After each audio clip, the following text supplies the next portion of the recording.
Partnerem audycji jest firma Autenti, właściciel platformy do podpisywania dokumentów online.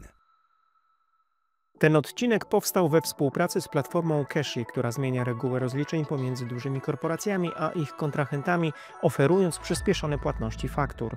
Sprawdź szczegóły na cashy.pl.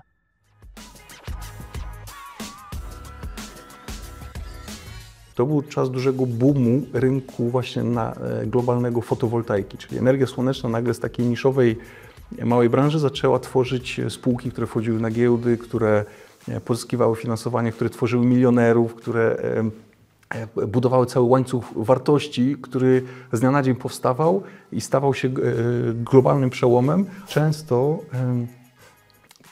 ten pierwszy bloker, ten pierwszy szlaban, czy nie wiem, ta pierwsza ściana, którą musimy pokonać w drodze do realizacji swoich celów, pasji, marzeń, w tym biznesowych, to jest lęk i strach. Czasami się uśmiecham i mówię, że to jest extra technology made in Poland i to też pasuje do XT.pl i my się cieszymy z tego, że możemy mówić, że jesteśmy z Polski, ale chcemy działać globalnie. A spółki deep techowe, czyli spółki zajmujące się taką głęboką technologią, są strasznie kapitałożerne, są bardzo powolne i mają bardzo wysoki poziom ryzyka. To nie jest takie zawsze najbardziej sexy kombinacja dla inwestorów. Ja patrzę na budowanie mojej konkretnej spółki XT.pl jako na ciągłą ewolucję. Cokolwiek nie było do wczoraj wystarczająco dobre, jutro już nie będzie niestety, bo musimy przeskakiwać siebie i musimy wchodzić na kolejne poziomy gry. Nie mam z tym problemu, żeby to powiedzieć głośno, że jesteśmy na świecie naprawdę na czele tego wyścigu, jeżeli chodzi o precyzję i o klasę materiałów, jaką z tą precyzją jesteśmy w stanie drukować, i to jest wartość. Doba w dobę, jak się w coś wkłada i się stara to mądrze robić i wyciągać wnioski z tego, co się dzieje i nie iść tak na upór z takimi klapkami na oczach, nie przyjmując informacji zwrotnej do siebie. Jeżeli ja jestem gotowy ją przyjmować, jeżeli mam w sobie tą determinację i znowu te setki, tysiące dni będę w to wkładał, to zaprocentuje.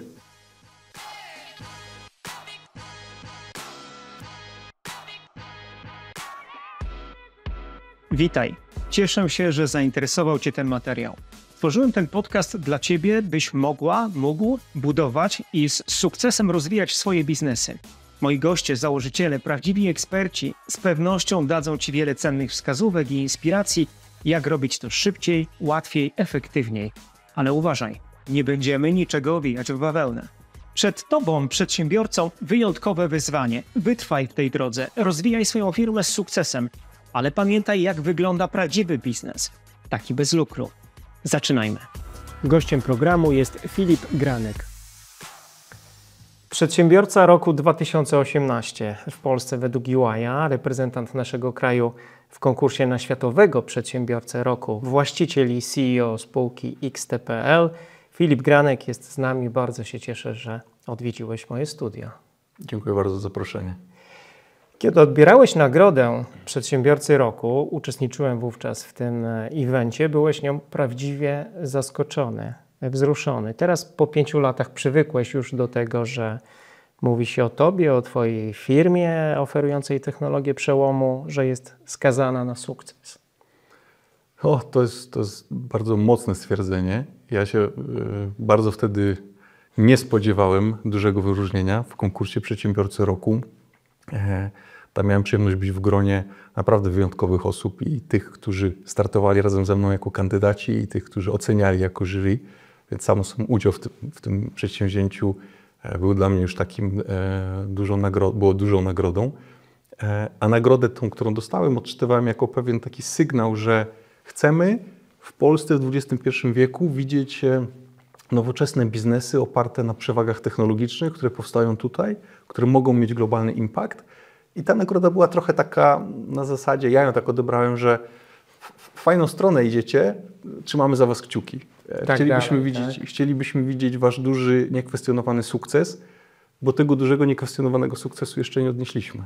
Czyli potraktowałeś to jako kolejną motywację do tego, żeby nie w tej drodze wytrwać. Bardzo dużą motywację, bardzo duże wyróżnienie i przede wszystkim takie klepnięcie w ramię jesteśmy za tobą, trzymam za ciebie kciuki od tych osób, które są w jury, a które później miałem okazję też przez parę lat uczestnicząc w pracach tego jury poznać troszkę bliżej, a to są bardzo niezwykłe osoby o bardzo dużych osiągnięciach, które przeszły trudną drogę i od takich osób usłyszeć życzymy ci dobrze, to jest naprawdę fantastyczne. Jak w tym światowym finale poszło tobie w Monako? No tam myślę, że nie byłem jednym z największych biznesów, raczej takim mniejszym, ale fantastycznie się czułem, widząc tych przedsiębiorców praktycznie z całego świata. Troszeczkę posłuchałem, z niektórymi porozmawiałem, zobaczyłem, na co zwracają uwagę, więc dla mnie to było bardziej taki inspirująco-szkoleniowy moment i bardzo, bardzo mi dał dużo takiej frajdy, której pewnie w innej swojej historii życiowej bym nie dotknąłbym tego. Słowem polecasz przedsiębiorcom startowanie w tego typu ideach, konkursach, przedsięwzięciach, projektach, jak chociażby Przedsiębiorca Roku, tak? Zachęcam serdecznie, myślę, że to jest zawsze dobre doświadczenie. Technologia nie zna granic, no ty wydajesz się nie mieć granic, a jednak nierzadko powtarzasz to, jesteś dumny z budowania rozwiązania Made in Poland, co cieszy mnie podwójnie. Skąd takie przekonania? Po pierwsze, ja wierzę dzisiaj, że świat się tych wysokich technologii mocno demokratyzuje. To oznacza, że są pewne uprzywilejowane hotspoty, takie miejsca geograficzne, gdzie może są ekosystemy bardziej rozwinięte i tam pewnie statystycznie będzie więcej wychodziło dużych biznesów, ale takich fundamentalnych barier, które na 100% by mi zamykały drogę zrobienia tego też światowego biznesu potencjalnie w Polsce, już nie ma. Ja się urodziłem w roku 80. Polska wtedy wyglądała inaczej, wygląda dzisiaj inaczej. Miałem już przyjemność uczyć się, ta statystyka tak zadziałała, że ja akurat byłem rocznikiem pierwszym w szkole, który się już uczył języka angielskiego jako pierwszego, a nie rosyjskiego. Z obowiązku. Potem na jakieś pierwsze stypendia międzynarodowe, jak wchodziliśmy do Unii, można było wyjeżdżać i nagle się okazuje, że jestem częścią takiego strasznie szczęśliwego, wygranego w sensie pokolenia, jak dużo szans stoi przed nami. No i swoją cegiełkę budowania tego Made in Poland z dużą ambicją globalną,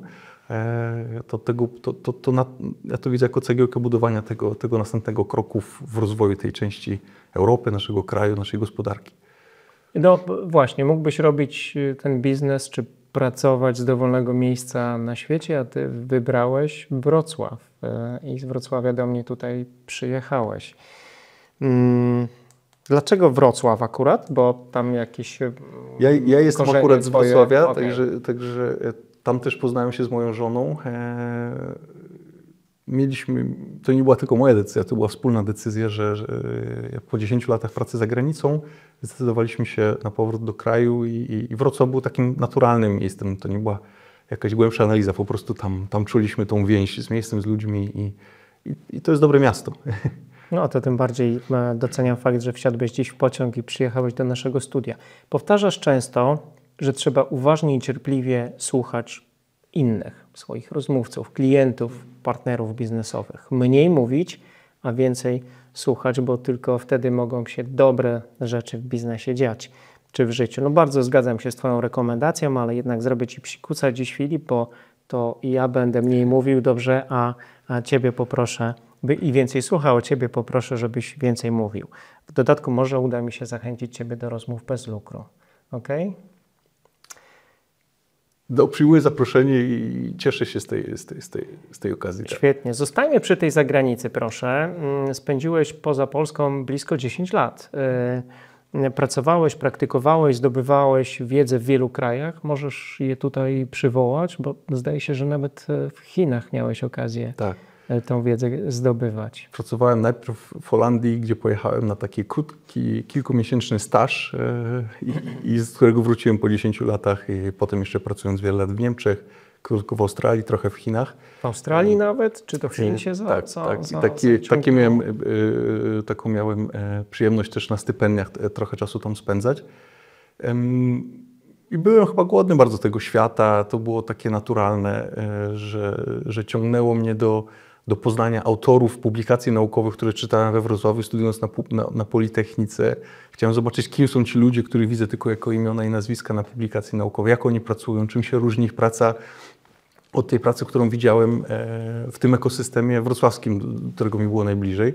Więc to była taka bardzo duża ciekawość i te projekty później nabierały coraz większego charakteru pracy na styku nauki i biznesu, czyli takich projektów mocno nakierowanych na potrzeby biznesowe. To była też taka fajna, nawet to nazywam tresura pewnego sposobu myślenia o badaniach naukowych, nie tylko jako taki blue sky research, takie piękna nauka poszukująca odpowiedzi na fundamentalne pytania. To jest jedna część, a druga taka bardziej utylitarna, stąpająca z komercyjnymi zastosowaniami, gdzie pewne przełomy technologiczne mogą mieć przełożenie na życie ludzkie i mogą budować wartość i mieć takie znaczenie i to musi się mieścić w pewnej dynamice, pewnych regułach gry już bardziej biznesowych niż naukowych, więc to jest ciekawy tygiel, to uczestniczyć w takich projektach to było dla mnie bardzo, bardzo cenne, bardzo dużo z tego wyniosłem i tego pewnie tutaj było mi trudniej dotknąć. No właśnie, Europa, Azja, Australia, czy podejście tam do tych projektów naukowych jest jakoś zasadniczo różne od tego, co spotykacie dzisiaj w Polsce? Ta część badań podstawowych, tego przesuwania granic poznania, myślę, że jest podobnie prowadzona. No, może ośrodki w różnych miejscach różnią się budżetem na te badania, ale fundamentalnie to są podobnego rodzaju prace. Jeżeli chodzi o te badania bardziej wdrożeniowe, czyli to, co może zrobić nauka w służbie innowacyjności i konkurencyjności przemysłu, czy dla nich gospodarki krajowej, to tam widziałem dużo większego takiego know-how, więcej praktyk, więcej przetartych szlaków niż my jeszcze mamy dzisiaj. No i pewnie jesteśmy na takim etapie transformacyjnym, że do tego też dojdziemy i ja wierzę w to, że tutaj nie ma rzeczy niemożliwych i tak jak zawsze mówię, że jak tam kucharz gotuje zupę w Paryżu, to on też bierze wodę, bierze garnek, podgrzewa ją, to tam nie ma jakiejś wielkiej magii. No jest tam zawsze jakiś taki element know-how takiego, ale to już jest te ostatnie kilka procent przewagi, powiedzmy technologicznej, ale ta większość pracy jest podobna, więc my też to możemy robić, tylko musimy mieć do tego przestrzeń i czas. Okej. Chodzi o opakowanie tego produktu, sposób w jaki jest podawany, budżet jaki trzeba przeznaczyć na skonsumowanie tych już zasadniczo się pewno różni. No fajnie, zaraz Państwu wytłumaczymy, dlaczego tak do tej nauki pijemy. W 2004 roku kończysz, Filipie, studia inżynierskie na Politechnice Wrocławskiej, a zaraz potem w kolejnym roku zaczynasz doktorat na Uniwersytecie we Freiburgu. Czemu jest poświęcony? Poświęcony jest technologii wytwarzania nowoczesnych ogniw słonecznych. Fotowoltaika, konwersja energii słonecznej w prąd elektryczny. To była moja miłość przez około 15 lat. Taka prawdziwie głęboka, ideowa miłość do zamiany piasku, krzemionki w komponenty, które jak tylko na nie słońce zaświeci, są nam w stanie produkować czystą, zieloną, nieograniczoną energię. Ale mówisz o niej w czasie przeszłym? To była miłość? Tak, to była miłość, bo tym się zajmowałem naukowo przez 15 lat i później jak startowałem z firmą XT.pl, to też pierwsza taka teza biznesowa była, że to pomoże biznesowi, to pomoże w technologii fotowoltaicznych. To się nie ziściło i troszeczkę w inną stronę teraz idę, ale to nie znaczy, że jakby przestałem wierzyć, przestałem kibicować fotowoltaice. Z tego wyrosłeś, prawda? To wciąż uważam, że to jest dobry kierunek i no, tam naprawdę potężne postępy zrobiliśmy jako cywilizacja technologiczna od fotowoltaiki, która mogła się tylko nadawać jako taki malutki zasilacz do kalkulatorów albo jakoś bardzo droga bateria słoneczna do satelitów kosmicznych. Dzisiaj praktycznie na polskich wioskach jest to instalowane na dachach. Seriami, i zaczyna się opłacać, nawet jeżeli nie zawsze to jest super rentowne jeszcze, to już nie jest całkowicie szaleństwo, żeby z takiej energii też korzystać. Więc to są przeskoki razy 10, a potem jeszcze razy 10, potem jeszcze razy 10, jeżeli chodzi o skalę, jeżeli chodzi o koszty. To mi się strasznie podoba. Mówisz, że ta miłosna relacja trwała przez lata, bo rzeczywiście nie tylko robisz tam doktorat, ale potem zostajesz i pracujesz dla niemieckiego instytutu właśnie wokół tych obszarów specjalizacji, tak? Tak, ja pracowałem w Instytucie sieci Fraunhofera. To są takie instytuty w Niemczech, sieć około 50 instytutów nakierowanych na komercjalizację wyników badań, na wdrożenia nowoczesnych badań, czyli nie takie podstawowe badania naukowe, ale bardzo już takie wdrożeniowe. Ja tak naprawdę przez cały doktorat byłem zatrudniony w tym instytucie, a doktorat robiłem niejako przy okazji. Mając opiekuna i takiego ojca doktoratu, bo w Niemczech to się nazywa Doktorvater, ten opiekun doktoratu, który mi dawał tą przestrzeń. I w takim ciekawym szpagacie, że z jednej strony pracowałem w Instytucie Fraunhofera w ramach projektu przemysłowego, za który płacił klient komercyjny i tam były deadline, terminy i nie ma, że boli. A tutaj była ta część naukowa i pokazanie też rozwoju naukowego, jakiegoś wkładu w rozwój nauki po to, żeby móc ten tytuł doktora obronić. Więc bardzo fajny miks. Naprawdę idealny, świetny. Chyba niespotykany w ogóle na tamte czasy jeszcze w Polsce, tym bardziej. Nie jest to częste w Polsce. Mamy tutaj bardziej wybór albo, a tam było możliwe bycia jednocześnie w tych dwóch ekosystemach i próby zebrania z każdego coś dobrego dla siebie. Także ja uważam, że to było jedno z moich takich formujących i rozwijających lepszych doświadczeń. A oprócz tego pracowałem tam wśród ultra utalentowanych ludzi. Ten instytut Fraunhofera, w którym ja pracowałem, ten konkretny we Freiburgu, zajmował się właśnie energią słoneczną i był wiodący światowo. Chciałem tam być, bo to był ten najlepszy instytut na świecie w tym obszarze. Tam byli ci najlepsi ludzie, najlepsze technologie, największe przełomy. No i chciałem oddychać tym powietrzem, jakim oni oddychają. Chciałem być blisko nich i się z nimi kolegować i ich podglądać, także to był fantastyczny czas. Czyli, jeśli mogę dopytać, aplikowałeś i musiałeś wziąć udział w jakichś egzaminach, czy jakie to były starania, żeby się rzeczywiście w tym miejscu znaleźć? To były rekrutacje. Ja pracowałem wtedy jeszcze na tym stażu w Holandii, wtedy jak dowiedziałem się o możliwości starania się o doktorat w tym Instytucie Fraunhofera. No i nie tylko sam się starałem przekonywać moich przyszłych niemieckich kolegów do siebie, ale też swoich opiekunów i w Holandii, tych, którzy mnie już trochę poznali. Pomóżcie mi, którzy mogliby Cię polecić, coś. Tak, co możecie mi podpowiedzieć, jak na tej rozmowie pokazać je takie troszeczkę coachingowo, żeby mi pomogli, ale też jeżeli znają kogoś w Niemczech i uznają, że jestem wart złapania za słuchawkę i zadzwonienia, słuchaj, mamy tu takiego Filipa, warto go posłuchać, to mi się udało i oni mi bardzo pomogli. Także to myślę, że bez ich wsparcia też byłoby mi trudniej tą anonimową taką barierę przebić. Osoby z korytarza czy tam z chodnika, a już osoby, która miała jakieś wstępne, ciepłe polecenia, to dużo zmienia. Okej. No ale jednak wracasz z tych Niemiec do Polski, do Wrocławia, do Centrum Badawczego EIT, jeśli dobrze to wypowiadam. Myśmy Wrocławskie Centrum Badań EIT+.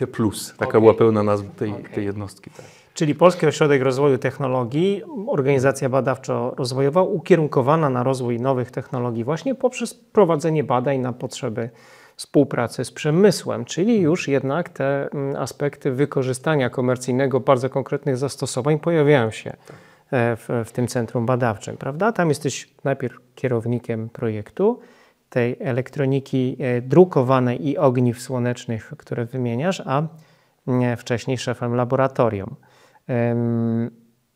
Czy tam już podczas pracy dla tego centrum badawczego pojawiają Ci się pomysły budowania własnej firmy, czy jest jeszcze na to za wcześnie? No to są pewnie dwa aspekty. Pierwszy, dlaczego chciałem dołączyć do tego centrum. I to centrum to była obietnica pewnej nowej jakości w polskiej nauce, zbudowania centrum, którego głównym celem będzie właśnie wspieranie innowacyjności polskiej gospodarki. Czyli poprzez prace rozwojowe, poprzez prace badawcze będziemy mogli inkubować innowacje, które będą pomagały, no nie muszą tylko polskiemu przemysłowi, ale głównie polskiemu przemysłowi iść na wyższy poziom gry, konkurować. Bardzo ambitna. Więc mi się ona strasznie spodobała, w niej się zakochałem i chciałem być tego częścią. Więc to była ta motywacja, dlaczego tam.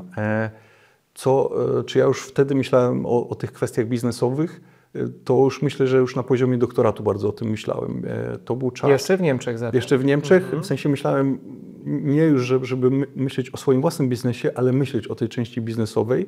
To był czas dużego boomu rynku właśnie na globalnego fotowoltaiki, czyli energia słoneczna nagle z takiej niszowej, małej branży zaczęła tworzyć spółki, które wchodziły na giełdy, które pozyskiwały finansowanie, które tworzyły milionerów, które budowały cały łańcuch wartości, który z dnia na dzień powstawał i stawał się globalnym przełomem, a ja byłem w środku, co prawda od strony naukowej bardziej tym niż biznesowej zajęty, ale widziałem kolegów i koleżanki, którzy przechodzili na tą drugą stronę i nagle gdzieś w Dolinie Krzemowej lądowali i robili bardzo odważne rzeczy i przechodzili ten...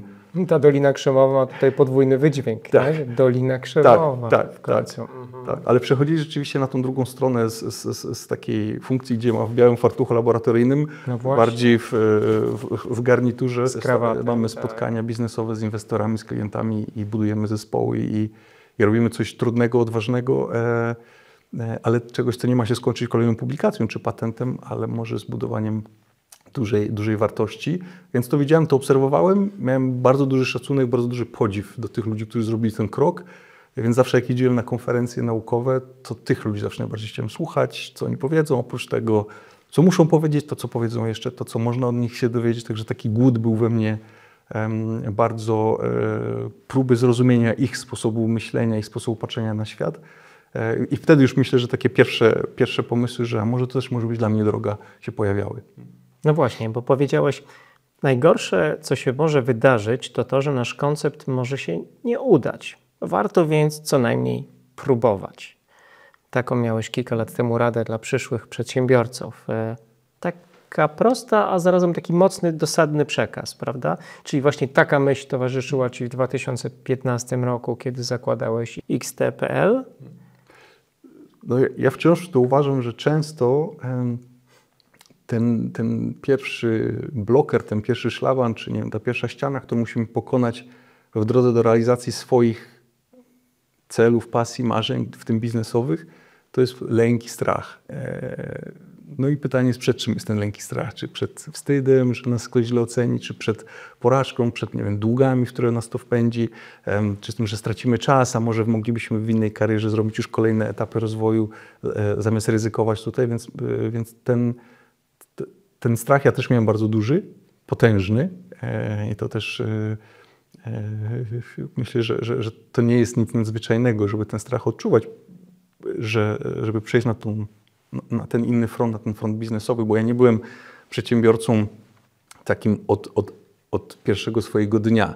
Raczej byłem pracownikiem na etacie, znałem gry, rozumiałem jak to robić, więc to był dla mnie duży lęk. No ale ten lęk na końcu rzeczywiście, on sprowadza się do pytania, czego konkretnie się boisz, czego się obawiasz? To się nie uda, tak? I jeżeli się nie uda, no to się nie udało. Czy to jest powód, żeby nie spróbować, czy się może nie udać? Ja uważam, że nie, że to nie jest wystarczający powód. Mimo iż się czuję lęk, no tego się nie da wyłączyć, przynajmniej ja nie potrafię. No pewno. Ale to jest tak, że rozrysowałeś sobie tę ścieżkę i ona jedna, załóżmy na lewo, prowadziła w stronę bycia dalej naukowcem, kontynuowania tej kariery w tym modelu, a druga właśnie założyła, że możesz spróbować sił jako przedsiębiorca, czy były jakieś jeszcze inne alternatywne scenariusze? Nie, to były chyba dokładnie te dwa, taki fork in the road, jak to mówią, czyli takie rozwidlenie i teraz czy wybiorę lewe czy prawe drzwi. Tak. Wtedy też już byłem mężem i tatą, więc to też dodatkowo ważyło w tej decyzji. Ona już nie dotyczyła tylko mnie, dotyczyła już nas jako rodziny i konsekwencje nie ponosiłbym już tylko ja sam i na dobre i na złe tej decyzji.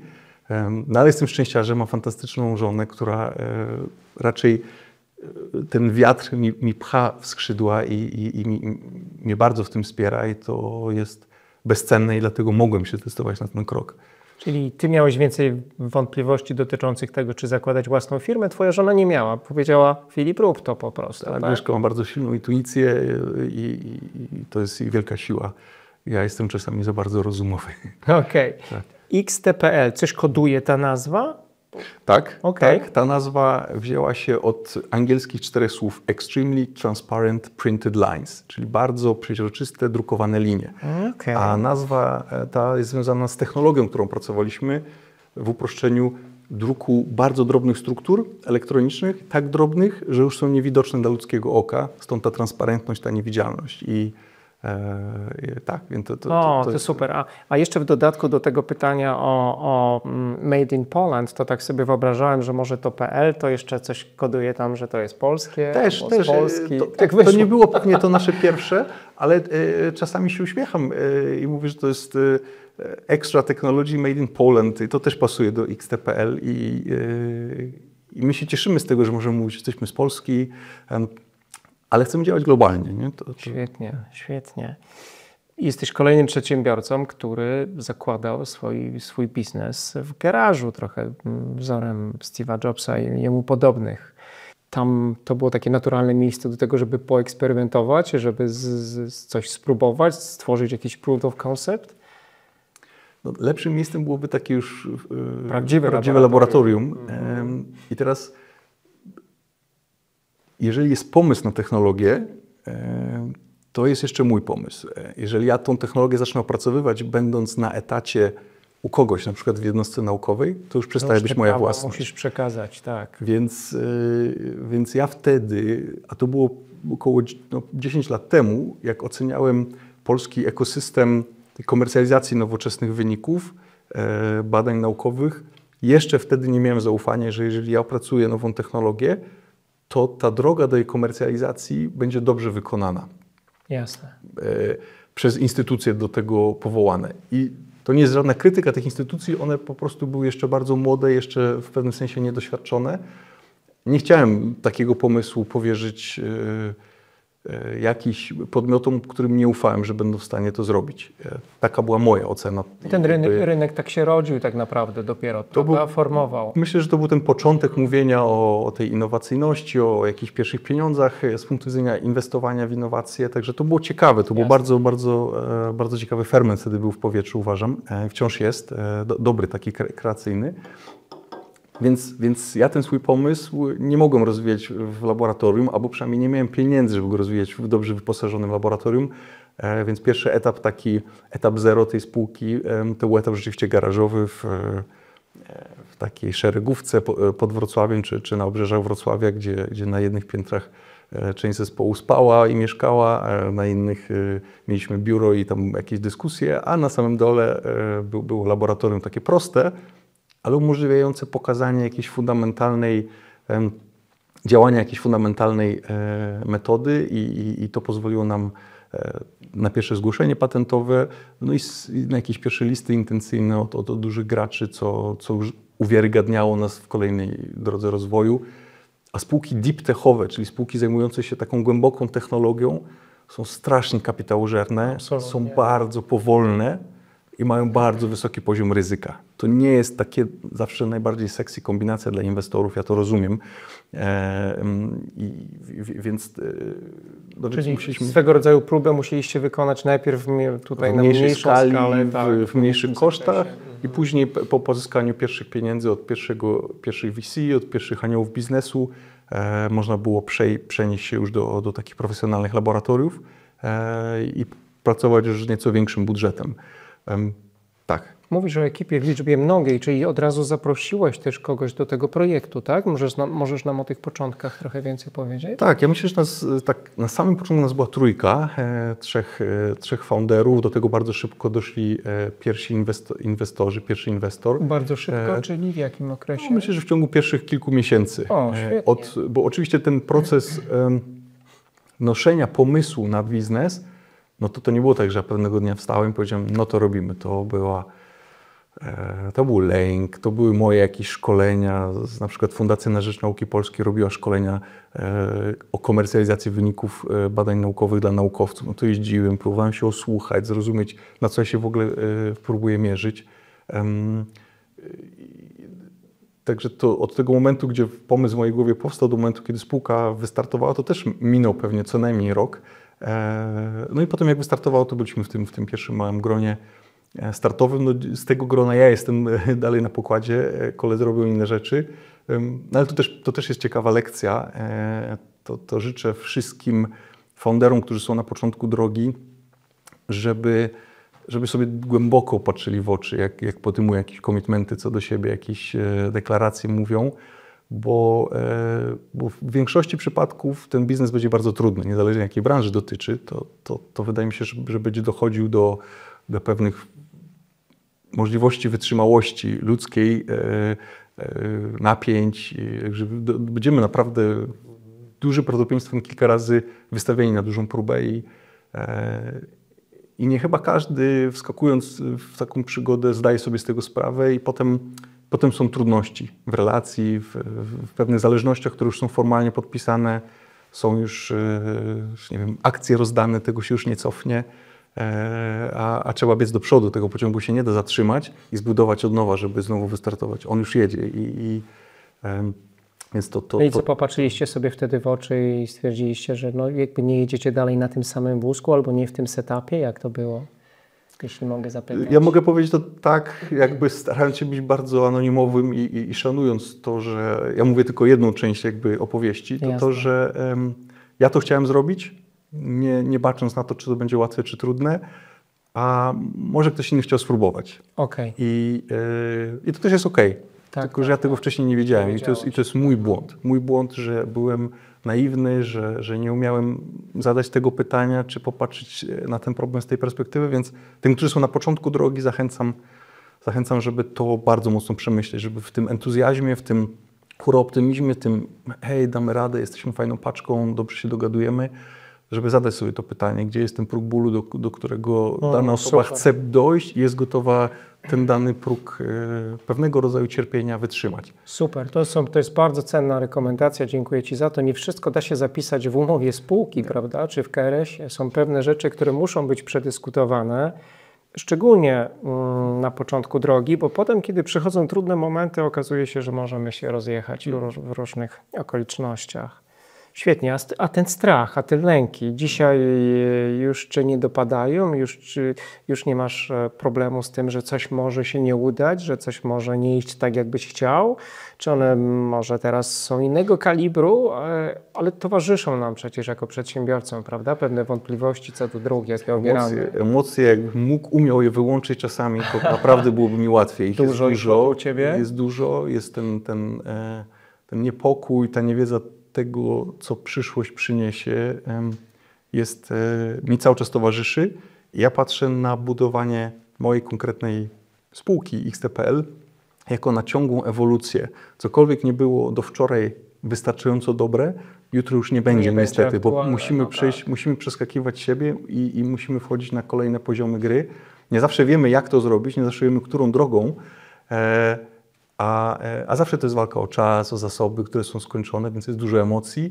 I to, czego się nauczyłem wczoraj, daje mi trochę poczucia sprawczości, takiego zaufania do siebie, ale nie daje mi gwarancji, że rozwiążę wyzwania, które jutro na mnie rzuci i nie znaczy, że już ten szwajcarski scyzoryk, który rozwiąże każdy problem, już mam. Bardziej mam zaufanie do tego, że problemy daje się rozwiązywać, ale nie mam dzisiaj gwarancji, że jaką drogą konkretny przyszły problem rozwiążę, więc to jest chyba naturalny ten niepokój, ten czasami spalający strach, czasami niepewność podejmowanych decyzji, bo jeszcze się nie ma tych koordynatów, na czym oprzeć daną decyzję, czy na wartościach, czy na jakimś krótkoterminowym, czy długoterminowym potencjale. Jak wokół tego zbudować konsensus, jeżeli potrzebujemy mieć za sobą innych ludzi, to tego się cały czas uczę. No i jak to rozmasowywujesz? Właśnie zbierając dane, zbierając informacje, czy praktykując jakieś nowe rzeczy? No bo wiesz, inżynier mógłby być naukowcem, a tutaj jeszcze CEO, prezes zarządu spółki, w relacjach nie tylko ze swoimi klientami, ale akcjonariuszami, no sporo wyzwań leży na tobie, tak? Wracam do tego, co powiedziałeś wcześniej, że ja wierzę w to, że warto jest mieć w życiu bardzo duże uszy, nie zawsze bardzo dużą buzię, jeżeli chodzi tak symbolicznie o słuchanie, nie zawsze mówienie, bo jeżeli ja słucham, jeżeli zadaję dobre pytania, i próbuję się sam ocenić, o co jeszcze nie zapytałem, z której perspektywy jeszcze nie naświetliłem problem, kto mógłby mi coś powiedzieć, nawet jeżeli to będzie bolesne i niefajne i nie to chcę usłyszeć, ale zadam to pytanie i otworzę się na ten ból krytyki jakiejś, to mi to pomoże zbudować sobie lepszą mapę problemu. Do tego zawsze jakaś szczypta musi być intuicji, przynajmniej ja w to wierzę, że gdzieś to takie 100% gwarancji, że da się w Excelu wyliczyć to prawdopodobieństwo, która droga daje tego nie mam, ja tego nie umiem. Bardziej musi to być takie troszeczkę za chmurką przybliżenie, pewien impuls, pewien sygnał, który lepsze podejmę decyzję w ramach tej nieoznaczoności, jeżeli będę otwarty na dużo sygnałów. Z lewej, z prawej, z góry, z dołu, z rynku, z technologii, od bliskich, od tych, którzy mi nie sprzyjają. Jakie to mogą być, co ja z tego mogę usłyszeć, czego sam jeszcze nie widzę. To jest moja metoda na pewne zarządzanie tym ryzykiem, ale błędów się nie da uniknąć. Ja je popełniam, dużo ich popełniłem. Pewnie jakbym dzisiaj robił to samo, to pewnie szybciej bym pewne rzeczy zrobił, niektórych bym w ogóle nie zrobił. Ale już nie cofnę czasu, mogę patrzeć na to, co jest przede mną. Ale nie żałujesz tych decyzji z 2015 roku? Nie, nawet troszeczkę, jak mogę tak powiedzieć, jestem z siebie dumny, że wtedy wskoczyłem w tą pewną otchłań i zaufałem temu, że po drodze zdążę ten spadachron uszyć i że zdążę na czas. Tak jak Cię poznawałem, zbierając materiały do naszej rozmowy, to Ty też jesteś prawdziwym pasjonatem tego zagadnienia, tego obszaru, tego wycinka branży, w którym się specjalizujesz wraz z zespołem. Czy to jest taki warunek sine qua non dla prezesa, czy tam CEO, by pełnił tą rolę? Moje pytanie może trochę naokoło jest takie, czy mógłbyś być CEO firmy, w której nie miałbyś bardzo mocnej specjalizacji? Ja bym pewnie miał trudniej wtedy. Okay. Nie wiem, czy bym był w stanie dać siebie aż tak dużo, dochodzić aż tak bardzo do jakby granic możliwości swoich i innych. Głównie napędza mnie pasja, wiara w to, co chcę osiągnąć. I to jest bardzo duża siła napędowa. Bez niej nie wiem, czy bym mógł dojść tak daleko. Chociaż zaznaczam i to też chcę, żeby bardzo mocno wybrzmiało to, że uważam, że doszedłem daleko, to nie znaczy, że jeszcze doszedłem z tą firmą do celu. Jeszcze mam bardzo dużo do udowodnienia sobie. My jako firma mamy do udowodnienia światu i rynkowi. I mówię to z taką pokorą, bo ważne jest, żeby to też wybrzmiało, że ja nie mówię tego z perspektywy kogoś, kto już to zrobił, tylko tego kogoś, kto to robi. Jeszcze ma kawał roboty do zrobienia. No, chociaż nic w Twoim przypadku nie jest oczywiste, bo jesteście innowatorami, no jednak pracujecie na rynku, który cały czas się zmienia. To jest bardzo ciekawe, z przyjemnością chciałbym popatrzeć na Twoje biznesplany i wyobrazić sobie Waszą firmę za rok czy za 2, no, kiedy przyszłość za 6 miesięcy jest trudna do opisania. Więc chapeau bas. Powiedzmy o tym, co robicie. Dostarczacie innowatorom z branży mikroelektroniki i półprzewodników technologię produkcji addytywnej, która umożliwia takie ultraprecyzyjne drukowanie nanomateriałów. Co to jest, Filip, ta technologia produkcji addytywnej? Wytłumacz nam. Addytywne technologie to są technologie w uproszczeniu, takie jak technologie druku. Okay. Jak drukujemy dokumenty w biurze, używamy drukarki, która nanosi pewnego rodzaju tusze, mają pigmenty o określonych kolorach i ona je dodaje na białą kartkę papieru dokładnie tam, gdzie one mają być, nie usuwa, tylko dodaje, więc to jest ta addytywność. Jasne. Drukarki 3D też są addytywne, czyli dodają materiał piksel po pikselu, kropka po kropce po to, żeby zbudować jakieś skomplikowane trójwymiarowe formy w metalu, w plastiku do różnych zastosowań. My dodajemy materiał w bardzo małej skali po to, żeby nim drukować drobne komponenty mikroelektroniczne.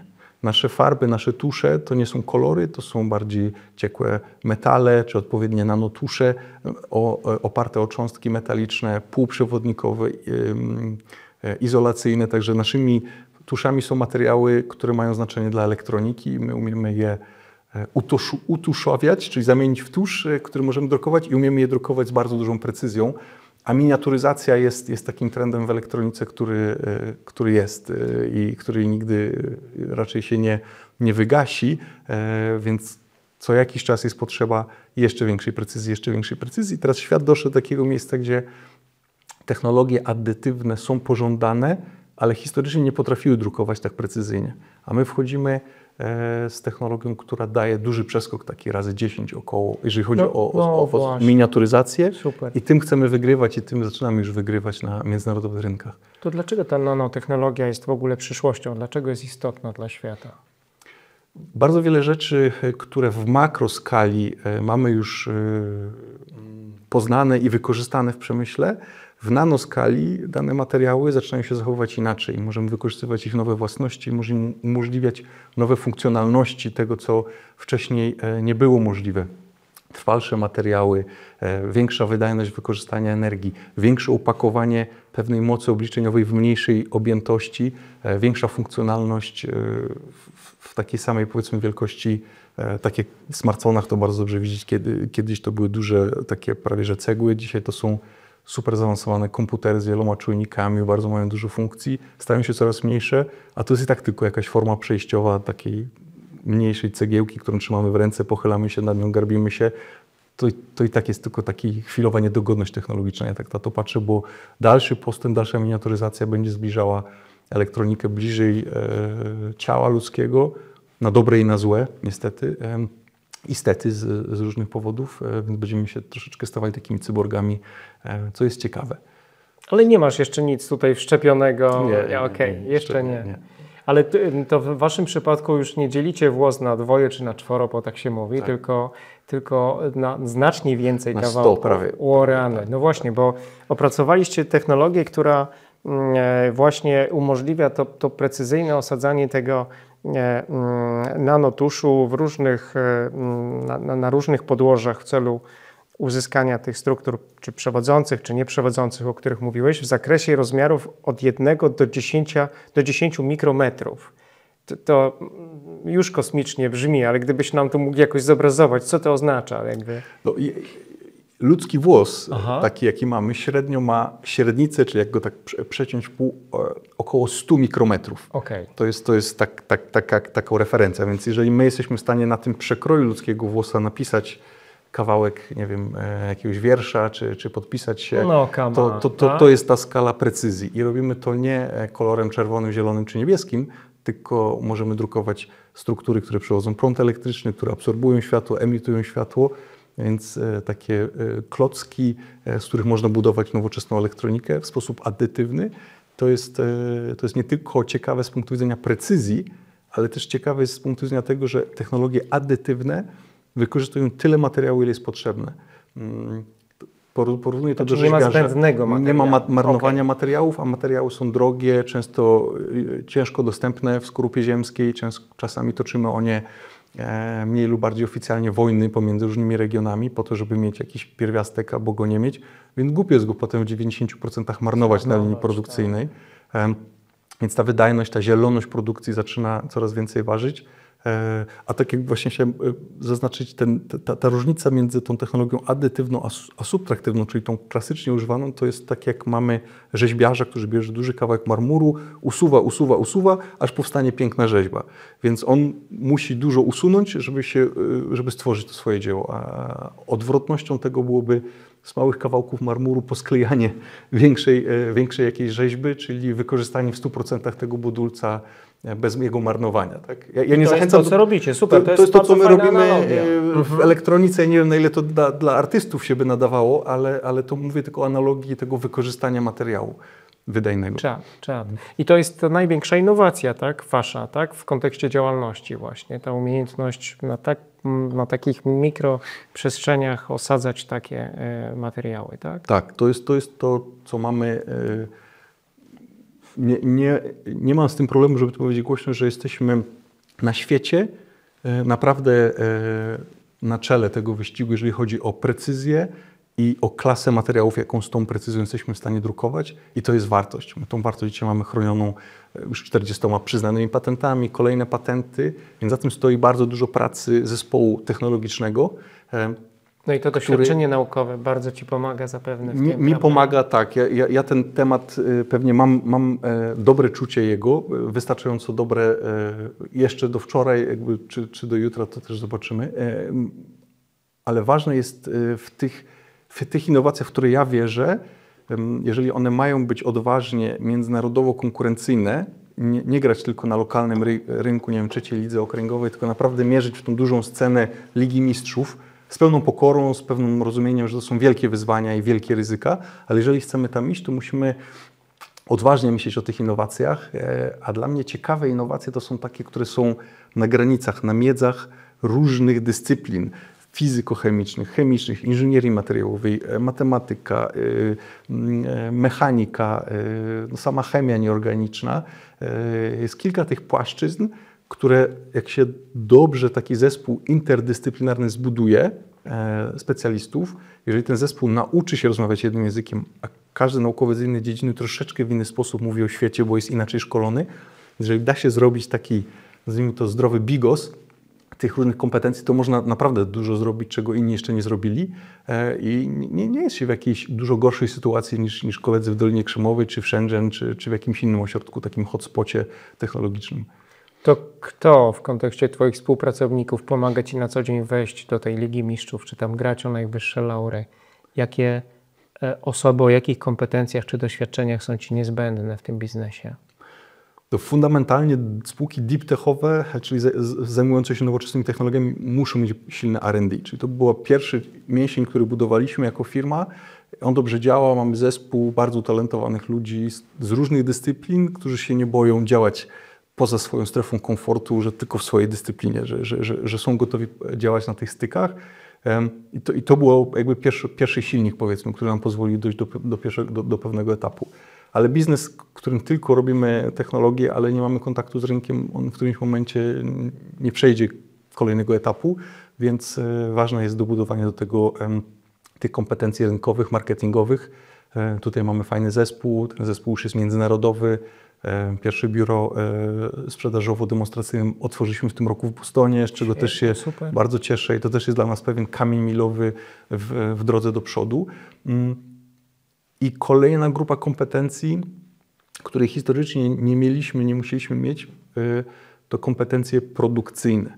Czyli co innego jest opracowanie nowej technologii i bycie spółką technologiczną. Mamy technologię, mamy patenty, umiemy coś, czego inni nie umieją, ale teraz uproduktowienie tej technologii, czyli opakowanie jej w coś, co ja mogę sprzedać Tobie jako klientowi z dobrą marżą i Ty będziesz miał z tego wartość, to jest inny zespół kompetencji. Myśmy się tego też w bólach uczyli, bo nam tak intuicyjnie chyba na początku brakowało tego zrozumienia, że to jest inna gra. Inną grą jest opracowanie technologii, inną grą jest uproduktowianie, a potem zapewnianie łańcuchów dostaw, jakości w produkcji, dostarczania do klienta, wspierania klienta, który już działa z tymi produktami, więc to były znowu kolejne mięśnie, które musieliśmy zbudować, żeby ustać, żeby się nie przewrócić, mając tylko jeden silny mięsień, a inne trochę lichsze, więc wzmacniamy się, stajemy się bardziej zrównoważoną organizacją, ale wciąż młodą, wciąż jeszcze, tak jak powiedziałem, ma przed sobą kilka rzeczy do udowodnienia. Świetnie, czyli ci akademicy z Freiburga już mogą pracować w firmie XTPL w Polsce tutaj, czy jacyś, tak jak mówisz o międzynarodowym gremium, to już zatrudniasz osoby, które z innych miejsc na świecie pracują? Mieliśmy takie sytuacje, że pracowaliśmy w zespole międzynarodowym, teraz w sprzedaży jest to zespół bardziej międzynarodowy. Wydaje się, że tutaj Wrocław jest fajnym miastem, więc to ułatwia ściąganie ciekawych ludzi, bo oni też patrzą na to, w jakim ekosystemie przyjdzie mi żyć poza pracą. A my też jesteśmy ciekawą firmą. Wydaje mi się, że można się w niej w dobrym słowa znaczeniu wyżyć. Jak ktoś chce się zmierzyć z dużym problemem i przy tym walczeniu na tych frontach też czegoś nauczyć, to my dajemy tą przestrzeń, bo sami jeszcze wszystkiego nie umiemy. Jesteśmy w stanie zaakceptować to, że skoro my nie wszystko wiemy, to może inni też wszystkiego nie wiedzą, więc musimy zaufać procesowi pracy i temu, że wyciągamy wystarczająco szybko lekcje z tego, co nam nie idzie, a wystarczająco szybko to znaczy nie za późno, bo jak jest za późno, jak już zgaśnie światło, to już będzie za późno. To trzeba zawsze, chociaż za 5:12 zdążyć, ale już nie 5:12 się zorientować, że coś idzie nie tak, coś trzeba zmienić, albo że ta formuła się już wypaliła. I to często też jest osobiście bardzo trudne. Bo to też dotyka mnie to, bo to też może oznaczać w relacjach z ludźmi, może dojść do dużych przesileń. To sobie jeszcze pozwolę rozwinąć, że ja na to patrzę w taki sposób, że tak jak biznes musi ewoluować I cały czas się tylko odnoszę do tego deep techa, który zaczyna od małej perełki, jakim jest jakiś fajny zalążek technologii, ale to samo jest za mało. Wokół tego trzeba zbudować kolejne warstwy biznesu, więc pewna ewolucja, pewna transformacja musi w sposób ciągły zachodzić. To czasami osoby na danym etapie rozwoju spółki świetnie współgrają, mamy dobrą muzykę, ten jazz działa dobrze, a w kolejnym etapie, coś się zmienia. W kolejnym etapie się okazuje, że z jakiegoś powodu trudno jest nam przejść razem do tych wyzwań, które są w kolejnym etapie. I to jest po ludzku bardzo trudne. Uważam, że to jest jedno z większych wyzwań, ale to jest duża odpowiedzialność też liderska, żeby mimo tych trudnych emocji, które mogą doprowadzić do rozstań i to niełatwych rozstań, no jednak myśleć o tym, co będzie potrzebne firmie i nie unikać tego bólu, jeżeli chcemy iść do przodu.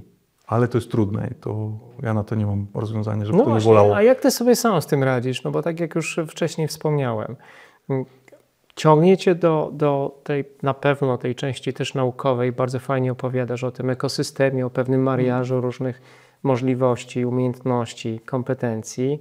Z drugiej strony no, pełnisz rolę prezesa zarządu ECE od samego początku, czyli już blisko 10 lat. Tak? Tak, będzie zaraz 10-lecie. Tak. Fantastyczna data. Więc musisz wchodzić w różne role, w zależności od okoliczności, też sytuacji w firmie, czy tego, co zmienia się na rynku, co dzieje się na rynku konkurencyjnym w rozumieniu tego też, z kim i o co konkurujecie. Więc do których z tych ról, do której z tych ról jest ci bliżej, albo którą chętniej uprawiasz? Czy dasz radę, umiesz to jakoś łączyć jedno z drugim? Na początku, w pierwszym etapie, moją największą wartością dla firmy była ta część technologiczna i to jest rozwinięcie tego pomysłu do pierwszego etapu jakiejś gotowości bojowej. To było moje główne zadanie. Ale teraz raczej słucham, raczej uczę się od kolegów i od koleżanek, którzy są w tym obszarze. Ja już za ten obszar sam nie odpowiadam. Mam do niego bardzo dużo miłości. To jest oczywiste i to jest dla mnie takie miejsce, gdzie jakbym się zagapił, to mógłbym spędzić bardzo dużo godzin na rozmowach, na dyskusjach i jest to fascynujące, jak dużo jeszcze można fajnych rzeczy będzie zrobić z tą technologią i jak ją rozwijać. Ale moim zadaniem już od wielu lat jest ten jednak front inwestorski. Od niego zaczynam dlatego, że tak jak powiedziałem, te spółki deep techowe, one są bardzo kapitałożerne. One mają potężny potencjał globalny, ich rynki nie będą ograniczone dziś do jakichś lokalnych szans, tylko one, jeżeli rozkwitną, to mają szansę błyszczeć na całym świecie, więc to jest ta duża potencjalna nagroda, ale na początku trzeba w nie wlać dużo kapitału, a ten kapitał nie jest łatwo pozyskać. Nie jest go łatwo pozyskać w Dolinie Krzemowej, bo jest duża konkurencja, ale to też nie jest łatwe do pozyskania na przykład w Polsce, bo wciąż te deep techowe biznesy nie pokazały jeszcze niekwestionowanych, dużych, międzynarodowych sukcesów, które działałyby na wyobraźnię i przekonywałyby inwestorów, że no to jest kierunek, to się da zrobić, ci już to zrobili, tam czy to zrobili, to może oni też to zrobią. Więc to wymaga dużo pracy, żeby te środki, czy wymagało dużo pracy, żeby te środki móc pozyskać do firmy, żebyśmy mogli się rozwijać. No a druga moja jakby koncentracja po tej warstwie inwestorskiej to jest warstwa kliencka i biznesowa, czyli jak dobrze dostroić swoje myślenie o tym, jak nasza innowacja powinna być przetransformowana w produkt, który jest użyteczny dla klientów. Nie w produkt, który nam się podoba i który my jako fajni innowatorzy jesteśmy w stanie zrobić z dużą ilością wodotrysków, ale na końcu jest pytanie who cares i kto za to zapłaci, komu to rozwiązuje problem. I to znowu, dzisiaj się wydaje bardzo mi oczywiste, ale wcale nie było dla mnie oczywiste jeszcze parę lat temu, że to, że ja się zakocham w jakimś pomyśle, to, że ja uznam, że jakiś pomysł jest fantastyczny, to, że świat stanie w kolejce świat i będzie chciał Filip, to na jutro dostarcz nam to, bo my tego chcemy.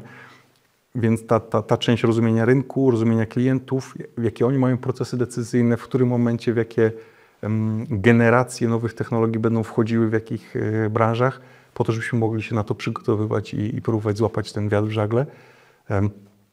I dla mnie to jest ta część, powiedzmy, inwestorsko-biznesowa, to jest dużo pracy do wykonania cały czas z mojej takiej wewnętrznej transformacji, ale też dużo frajdy i dużo nauki. Ja generalnie mam proces nauki, proces poznawania czegoś, proces znowu stawania się czymś więcej niż byłem wczoraj. I mi to daje dużą osobistą satysfakcję, więc ja z tego czerpię. No ale kiedy na to czas znaleźć, prawda? To wcale nie jest łatwo pogodzić te wszystkie interesy. No mógłbyś te kompetencje czy te obowiązki przekazać jednak bardzo konkretnej osobie w ramach teamu i samemu trochę więcej czasu wokół tych naukowych wątków chociażby spędzać. Ale nie, jednak musisz także w kontekście pełnionej roli wziąć za to odpowiedzialność, tak? Też trzeba mądrze się oczywiście dzielić zadaniami i szukać tych lepszych od siebie w obszarach. Mówisz, lepiej pracuje się w grupie. To są tak, lepiej pracuje słowa. się w grupie i naprawdę to pewnie każdy potwierdzi, że dobrze jest się otaczać ludźmi, którzy w danych obszarach są mocniejsi od ciebie. Zdecydowanie. I w takim kierunku idziemy w obszarze sprzedaży, w obszarze komercjalizacji i w tą stronę się transformujemy, że to już nie ja jestem tym liderem tej części sprzedażowej. Jeżeli chodzi o znowu relacje inwestorskie, to inwestor chce usłyszeć od tej osoby, która stoi z przodu organizacji, która jest tym liderem i chce albo uwierzyć, albo nie uwierzyć, ale chce z tą osobą rozmawiać, więc tutaj nie ma jakby drogi na skróty. Czy chcesz, czy nie, musisz być frontmanem tej swojej działalności. Chcę, jakbym nie chciał, to bym pewnie tego nie robił, więc chcę i cieszę się, że udaje się pozyskiwać osoby, które wierzą w tę organizację, wspierały ją przez lata. I pozwoli nam dojść do tego etapu, w którym jesteśmy. No właśnie, to a propos inwestorów czy kapitału, na giełdzie od lutego 2019 Twoja firma jest notowana. Pamiętasz kurs debiutu? Myśmy zadebiutowali chyba nawet trochę wcześniej, ale na New Connect, a potem mieliśmy przejście na GPW, rok. Więc debiut był na 66 zł, to pamiętam, na New Connect, pamiętam te emocje związane z emisją akcji i zupełnie wejściem do nowego świata dla mnie, tego publicznego rynku kapitałowego i pracą nad przekonywaniem i pozyskiwaniem finansowania do spółki, wysiłek i niemałe wyzwanie mówienia o technologicznym biznesie w krótkich spotkaniach z osobami nie z branży, w sposób próbując zrobić to jak najbardziej zrozumiałe, żeby można było oddać pokazać pewne szanse, z czego one wynikają, na czym ta firma może zyskać przewagi. To jest duże wyzwanie. Mi się wydaje, że dla tych znowu innowacyjnych spółek technologicznych ten język, ta komunikacja, w jaki sposób o nich mówimy, to jest sztuka sama w sobie i tutaj trzeba dużo pracy w to wkładać i mieć bardzo takiego wglądu w siebie, czy ja jestem rozumiany i czy ja umiem powiedzieć to trochę prościej, czy ja jestem w stanie odpowiedzieć to w taki sposób, żeby to tej osobie pomogło mnie zrozumieć, a nie żebym ja dobrze zabrzmiał. Gdzieś po latach kurs w okolicach 100 zł.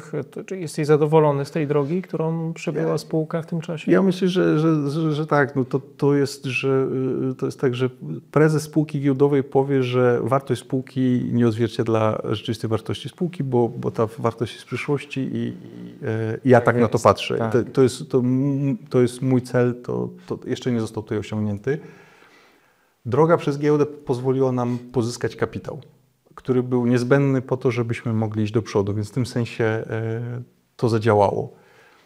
Czy to jest łatwa droga dla młodej spółki, którą jest ciężko zrozumieć, która jeszcze się nie broni wynikami w Excelu, takimi twardymi, fundamentalnymi wynikami finansowymi, tylko bardziej jest pewną obietnicą czy pewną szansą, a niektórzy na to powiedzą spekulacją, to jest trudne, bo tego nie mamy jeszcze tak dużo na polskim rynku kapitałowym, więc jest to wyzwanie i dla inwestorów, którzy chcą posłuchać, ale jeszcze też może często nie mają narzędzi, nie mają punktów odniesienia, no i dla takich spółek, które chcą się pokazać, chcą pozyskać zainteresowanie, chcą pozyskać kapitał. Czy nam byłoby łatwiej, gdybyśmy nie wchodzili na giełdę, a bardziej byśmy szli ścieżką prywatnego VC? Tego ja się nigdy nie dowiem. Już wiem, że ta ścieżka publiczna jest też obciążona pewnymi wymogami komunikacyjnymi, pewną transparentnością, ale z drugiej strony narzuca pewną dyscyplinę też w budowaniu organizacji, pewnej transparentności i otwiera drzwi do inwestorów, do których jako spółka prywatna miałem zamknięte, ale zamyka do tych, do których jako spółka prywatna miałem otwarte, więc to jest... Nie będę w stanie powiedzieć, która droga jest lepsza, mogę tylko powiedzieć, że zakładam, że praca z inwestorami na końcu to jest zawsze praca z ludźmi, praca na jakiejś wspólnej wizji, na jakiejś transparentności, na nieszukaniu skrótów po to, żeby ugrać coś na kolejny kwartał, wiedząc, że przecież to jest maraton. Ja będę ten bieg, już jest prawie dekada, a spodziewam się, że kolejne 2-3 dekady, ile będę miał siły, ile będę miał możliwości, to chciałbym rozwijać tą firmę i doprowadzać ją do prawdziwego, dużego rozkwitu, zbudowania takiego stabilnego, silnego organizmu. No to tutaj nie ma drogi na skróty, żeby iść na jakieś niezdrowe kompromisy. Niezdrowe kompromisy, jakiś brak transparentności. I są tacy, którzy chcieliby, żeby im obiecać, że jutro będzie super, że za 2 dni będzie razy 10, coś się wydarzy fantastycznego. Tylko, że jeśli im to powiemy, to będzie bardzo duży potem kac dla wszystkich, a tych, którym się powie, to będzie trwało ileś lat, to będzie jeszcze wymagało kapitału, cierpliwości, jeszcze będziemy pivotować, jeżeli będziemy szukali tej swojej drogi, to tych jest mniej. No i wydaje mi się, że lepiej włożyć więcej pracy w szukaniu tych, którzy są w stanie zaakceptować te ryzyka i jesteśmy w miarę, rozumiemy się i jesteśmy tutaj dostrojeni, niż iść na tak zwane skróty, bo to jest droga donikąd. I to nie tylko w relacjach z inwestorami, ale z pracownikami, z klientami, w ogóle w życiu. No tak. Chociaż trochę obiecałeś ostatnio, powiedziałeś, że w 2026 roku spółka będzie miała 100 milionów przychodów.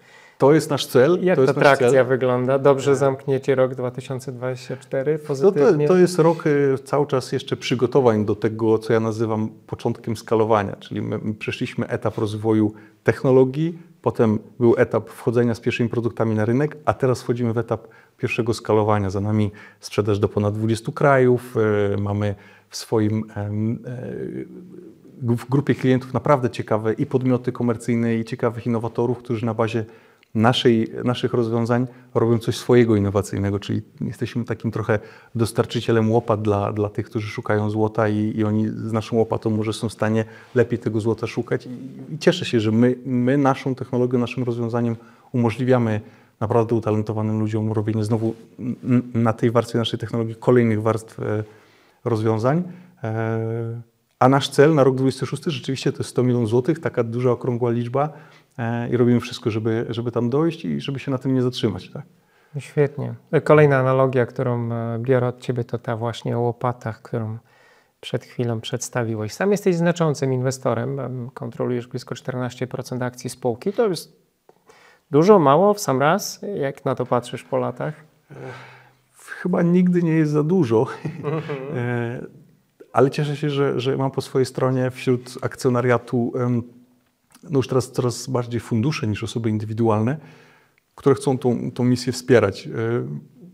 Więc ta droga od kontrolowania może większościowo biznesu, jeżeli potrzebujesz dużo kapitału, bo biznes od pierwszego dnia czy od drugiego dnia jeszcze nie generuje pełnego kapitału, bo ten biznes tego nie potrafi, przynajmniej ja tak nie potrafiłem tego zrobić, no to musisz się podzielić. To chcę się podzielić i chcę budować razem większą wartość i jeżeli mogę skorzystać też z mądrości, z doświadczeń tych, którzy są po mojej stronie, to może mi to pomóc, więc ja się skupiam na tym, żeby spółka urosła, za tym też pójdzie wzrost, spodziewam się też wartości organizacji i myślę, że to będzie dobre i korzystne dla wszystkich zaangażowanych. Tak?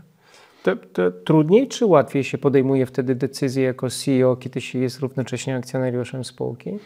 Czy nie ma to dla Ciebie znaczenia? Nie mam innych doświadczeń, więc też nie umiem się porównać. Ja wciąż patrzę na tą spółkę bardzo mocno emocjonalnie. Ja nie jestem jej pracownikiem, prawie jak na swoje 4. dziecko.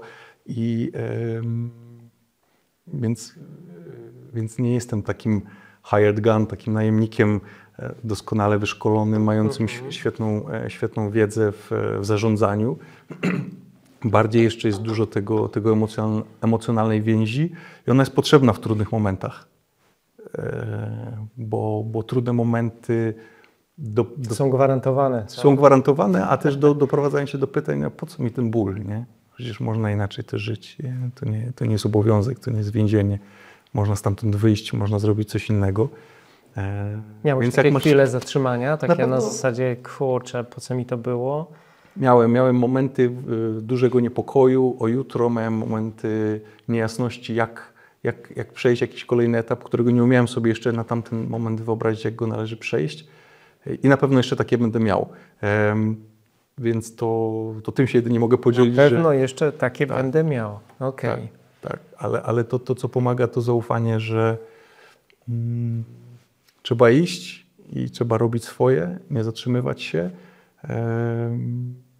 No i tam ileś godzin, doba w dobę, jak się w coś wkłada i się stara to mądrze robić i wyciągać wnioski z tego, co się dzieje i nie iść tak na upór z takimi klapkami na oczach, nie przyjmując informacji zwrotnej do siebie.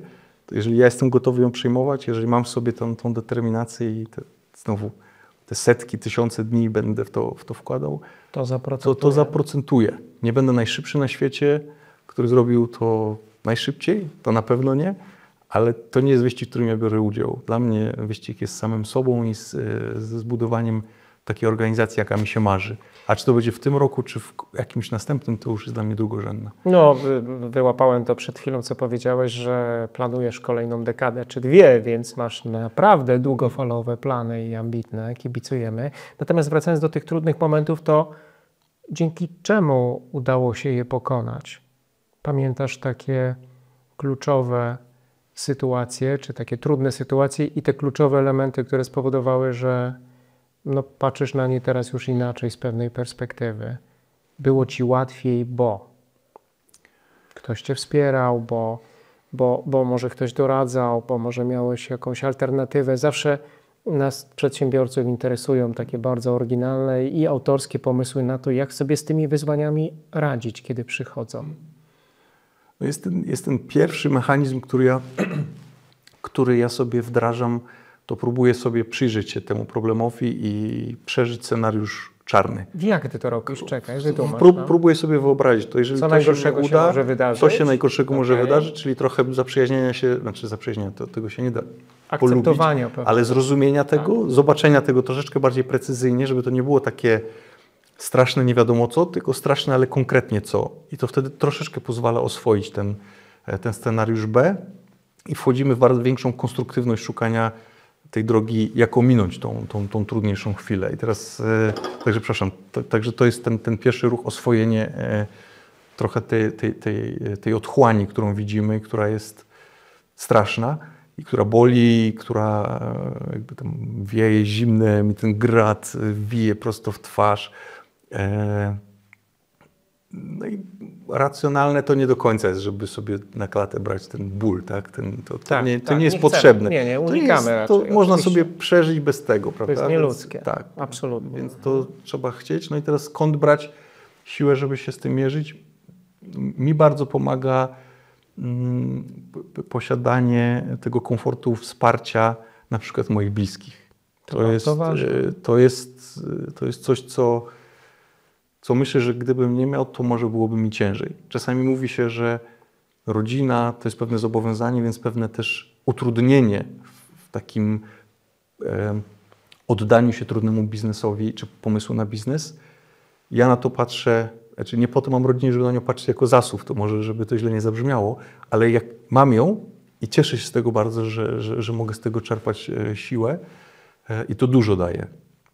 Dużo daje, to warto o to dbać. Jak to technicznie wygląda, jeśli pozwolisz, zadam bardziej intymne pytanie, bo są tacy, którzy zostawiają zawodowe tematy za drzwiami, wracają do domu i kompletnie ich nie omawiają, ani jakby żyją wtedy w innej rzeczywistości. A ty przychodzisz jednak z problemami i masz pewną szansę zderzyć się z najbliższymi, porozmawiać o tym, tak? To jest to, co praktykujesz? Tak, i tu mówię głównie znowu o mojej małżonce, która jest dla mnie bardzo dobra i wyrozumiała w tym.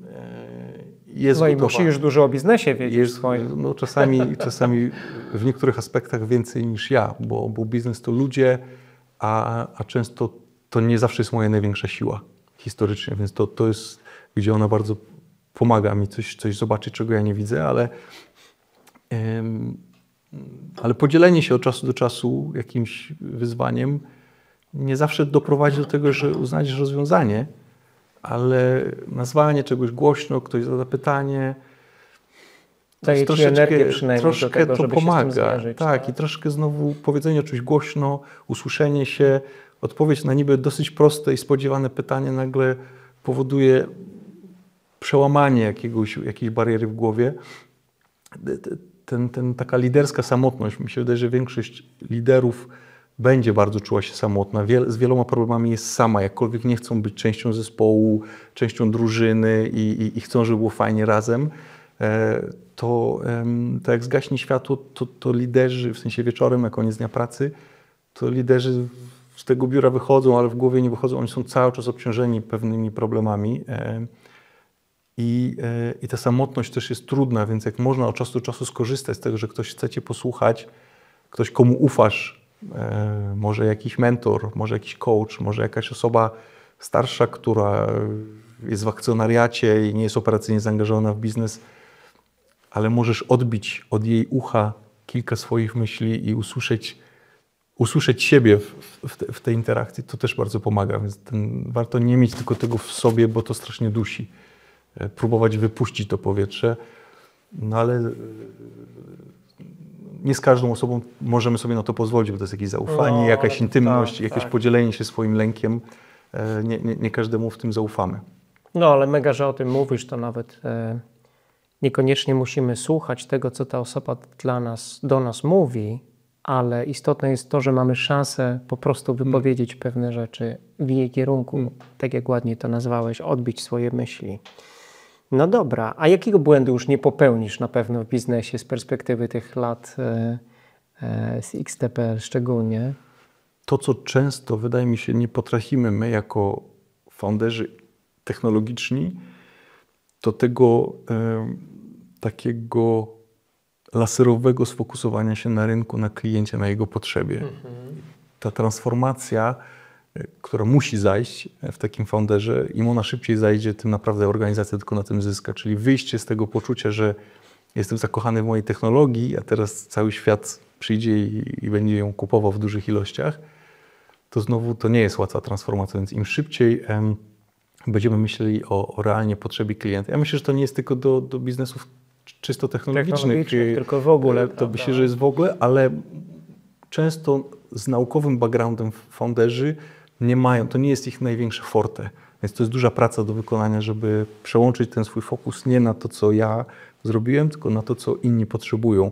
I jak te dwie kropki połączyć, to wydaje mi się, że to jest ważne i to pewnie na początku nie do końca idealnie ja czułem, ale cieszę się z tego, że ten etap jakby nauczania już jest za mną. A kiedy to zrozumiałeś, że to jest niezbędne? Co tam takiego się wydarzyło? W dużej mierze wymuszają to pewne interakcje z inwestorami i to jest fajny taki reality check, bardzo brutalne pytania, w sensie nie brutalne po to, żeby komuś zrobić krzywdę, ale brutalne, bo one muszą być zadane. Musisz to wyartykułować. Machanie rękami tutaj nie wystarczy, więc to jest fajny proces nauki, bolesny proces nauki, jeżeli tu taką dygresję mogę powiedzieć, bo fundraising w moim przypadku to jest, nie wiem, trzeba odbyć 100 spotkań, żeby tam 90 kilka razy usłyszeć, nie uda ci się to, bo A, B, C, D, E i mimo tych iluś spotkań trudnych wejść na kolejne i powiedzieć, że ja w to wierzę, idę do przodu i znajdziemy rozwiązanie, żeby dojść do tego tak, jednego czy dwóch. Nie trzeba tych tak usłyszeć 100. Więc ale te ABC już masz wtedy zaopiekowane, bo jak usłyszysz te wątpliwości przy okazji pierwszego, to ten drugi już skorzysta na tym, że poznasz odpowiedź. To prawda, więc to jest ta część, powiedzmy, opowiadania o swoim biznesie i nie poddawania się przy kolejnym nie. No i jeżeli biznes przechodzi ewolucję, nie jest od razu dużym, fajnie ukształtowanym biznesem, tylko będzie musiał przejść przez kolejne klasy, nie? Z przedszkola do szkoły podstawowej, a potem dalej iść, to będzie wymagał czego innego od zespołu. I ta lekcja dla mnie to jest taka, że te trudne decyzje też personalne, one się same nie podejmą. I nie warto czekać. Nie można ich omijać. Nie warto ich unikać i czekać, że może coś się wydarzy i jeszcze się nie wydarzyło, ale może zaraz się wydarzy, że jakaś osoba czy jakaś część zespołu coś zobaczy, że to już jest za mało, albo trzeba to zrobić inaczej i przy moim próbie cały czas tego tłumaczenia i pokazywania takiej pilności, takiego urgency, że tutaj to musimy, to już nie jest wystarczające, musimy to robić inaczej, to ja to muszę robić, to jest moja odpowiedzialność, ale nie jestem w stanie zagwarantować, że to zadziała I teraz co, jeżeli to nie zadziała, jeżeli nie będzie odzewu w jakiejś części zespole? Dla mnie to jest bardzo duże wyzwanie, osobiste takie, bo te osoby, które mi zaufały, wskoczyły na pokład pod tytułem XT.pl i machają wiosłami i dają z siebie wszystko i wiem, że chcą jak najlepiej, ale z jakiegoś powodu może nie są w stanie pomóc nam przejść na kolejny etap, wręcz stają się pewnym obciążeniem. Nieświadomie. Jasne. Fajnie mówisz. To jest dla mnie bardzo trudne i myślę, że to może być dla innych też trudne. Ale nie można tego odwlekać i nie podejmowanie tej decyzji, którą trzeba w którymś momencie podjąć, będzie kosztowało wszystkich jeszcze więcej. To jest... Dzięki za tą rekomendację. Nie zwlekajmy z tymi decyzjami ważnymi, nie tylko pewno personalnymi, ale w ogóle takimi, co do których mamy przeczucie, że coś tam się może zaraz wydarzyć. Ty jesteś też autorem publikacji, ponad 70, 30 międzynarodowych zgłoszeń patentowych i samych patentów, ale powiedziałeś, że nie wszystkie swoje sekrety odkrywacie, zgłaszając wnioski patentowe. To ciekawe. Dlaczego nie wszystkie? Strategia patentowania, czyli zabezpieczenia własności intelektualnej, może być ciekawą mieszanką tak zwanego twardego IP, intellectual property, tego, co jest zabezpieczone przyznanym patentem i tego, co jest sekretem wewnętrznym spółki, czego jednak nie do końca chcemy odkryć kart. I to nie jesteśmy tutaj jedyni. To jest mądra, uważam, strategia, którą my też u siebie wdrażamy, takiego miksu twardego, przyznanego przez urzędy patentowe twardej ochrony, ale ta ochrona jest za cenę odkrycia kart. Patent dostajemy za to, że dzielimy się z cywilizacją jakimś fajnym wynalazkiem. Mamy tam na 20 lat wyłączność na stosowanie tego, ale potem to już jest dobro wszystkich. Więc są plusy i minusy tego odkrywania kart i posiadania przyznanych patentów, bo bardzo dużo rzeczy wtedy odsłaniamy. Więc od jakiegoś czasu, praktycznie od wczesnych etapów rozwoju spółki, jak pracowaliśmy z międzynarodowymi kancelariami patentowymi, to nas na to uczulały. Spróbujcie taki zdrowy miks wprowadzić i to działa i to nie jesteśmy jedyni, jakby to nie jest nasz autorski pomysł, ale cieszę się, że to mamy. Czyli takie najważniejsze ordery trzymacie przy ciele? Jak najbliżej, Jasne. tak. No dobra, to kiedy w tej Lidze Mistrzów Cię zobaczymy w finale? W jakiej perspektywie czasu? Gdzie Ty teraz zmierzasz? Gdzie chcesz być? Co takiego będzie milestone'em? Czy te 100 milionów w 2026 roku przychodów, czy coś jeszcze spektakularnego się wydarzy? Nad czym myślisz? Czemu możemy kibicować i za jakiś czas tam sprawdzić, gdzie jesteś? Drogę mojej firmy można sobie wyobrazić tak, że powstaje jakieś ciekawe rozwiązanie technologiczne i ono na biurku, na papierze wygląda naprawdę na coś przełomowego. I teraz przejście z tą drogą do pierwszego produktu, do użycia tego produktu w pierwszych warunkach laboratoryjnych, aż do użycia w masowej produkcji, to jest bardzo długa droga. I my jesteśmy gdzieś w połowie tej drogi. Stworzyliśmy technologię, stworzyliśmy pierwsze produkty, sprzedaliśmy pierwsze produkty do innowatorów, którzy na razie używają naszych rozwiązań w procesach inkubacji nowych rozwiązań. Myślą o nowych badaniach, o nowym produkcie, który jeszcze nie jest na rynku i w tym ekosystemie laboratoryjnym nasza technologia, nasze rozwiązania się obroniły. To jest ta łopata. Tak, ale to, czego jeszcze nie mamy, to tej kropki nad i, która dla mnie jest przejściem tego spektrum from lab to fab, z laboratorium do fabryki i doprowadzeniem innowacji aż do skutecznego wdrożenia przemysłowego na dużą skalę. To jest jeszcze przed nami, to jest bardzo trudne. Ten poziom trudności rośnie, jak przesuwamy się w skali i to tak wykładniczo rośnie bardzo szybko, ale tylko i wyłącznie przejście do tych pierwszych wdrożeń przemysłowych da nam poczucie, że zrobiliśmy tą robotę do końca. Bo jak będzie pierwsze wdrożenie przemysłowe, to potem będzie 20, a potem będzie 100 i ta skala organizacji będzie mogła długo rosnąć. To jest to, w co ja wierzę. Wtedy ten wzrost może być bardzo długo niezaburzony i nie odcięty jakimś wielkością segmentu rynkowego. Te rynki są naprawdę potężne. Ale znowu, przejście przez te etapy wymaga dużej transformacji też wewnętrznej organizacji i zdobywania wiedzy o coraz to wyższych oczekiwaniach rynku. Ten rynek przemysłowy ma największe oczekiwania, jest najbardziej wymagający, więc to jest taki kamień milowy, którym bardzo chciałbym się już dzisiaj podzielić, że już mamy to wdrożenie przemysłowe.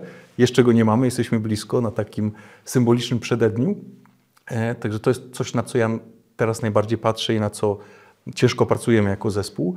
A potem będziemy się skupiali, jak z tego jednego wdrożenia zrobić nastę i kilkadziesiąt i jak budować już takiego, budować takiego okrzepłego gracza, który z Wrocławia czy z Polski może promieniować globalnie i to jest super, stworzyć tak. taką silną jednostkę.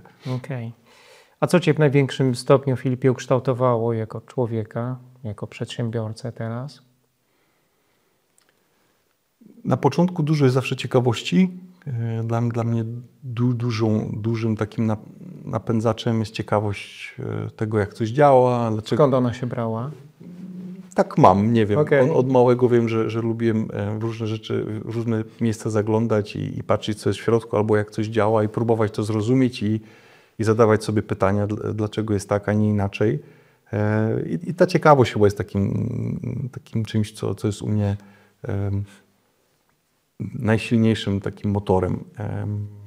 Mniej sama chęć pozyskania majątku takiego czy innego. Oczywiście bezpieczeństwo finansowe jest ważne, bezpieczeństwo finansowe rodziny jest bardzo ważne i to jest taka fundamentalna nasza potrzeba życiowa, to bezpieczeństwo.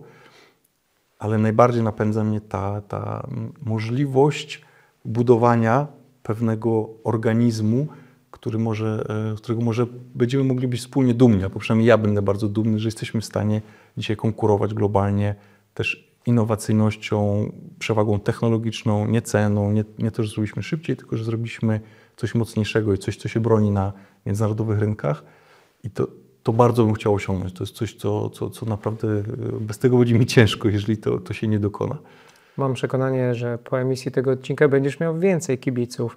A tak prywatnie, Filip Granek, co Cię napędza, jak ładujesz baterię, dzięki czemu realizacja tych zawodowych ambicji będzie możliwa? Jak to sobie poukładałeś to prywatne życie? Chyba tu nie będę jakimś wielkim źródłem ciekawych, nowych inspiracji.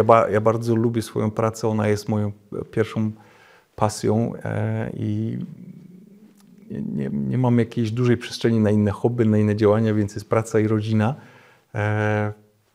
Warto dbać o swoje zdrowie, warto się trochę ruszać, warto o te swoje ciało też trochę zadbać, bo ono jest nośnikiem naszej woli, naszych marzeń, naszej siły, więc to jest jakiś tam kawałek też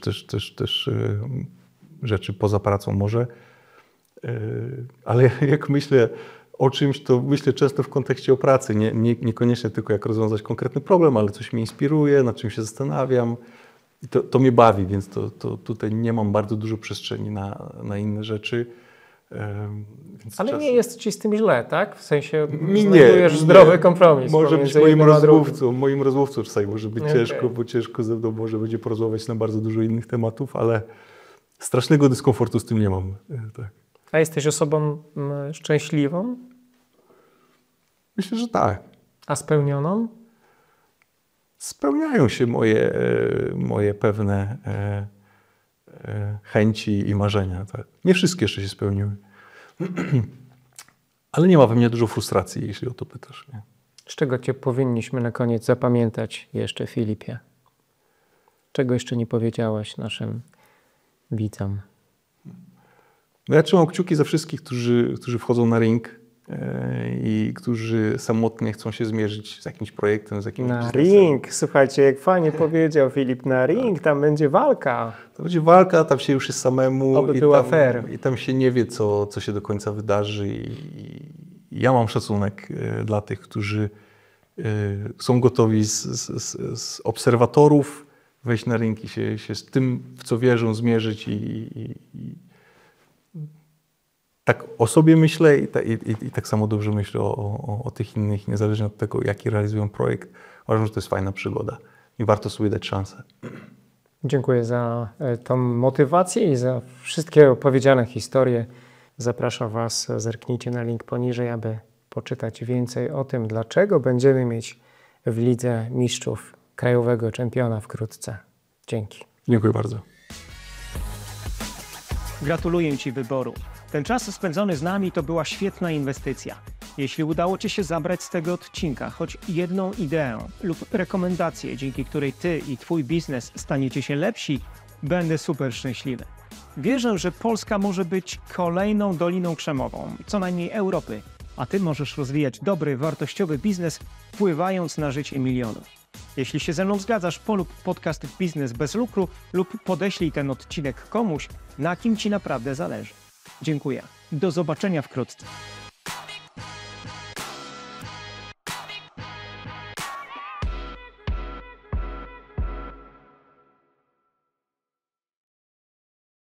Ten odcinek powstał we współpracy z platformą Cashy, która zmienia reguły rozliczeń pomiędzy dużymi korporacjami a ich kontrahentami, oferując przyspieszone płatności faktur. Sprawdź szczegóły na cashy.pl. Partnerem audycji była firma Autenti, właściciel platformy do podpisywania dokumentów online.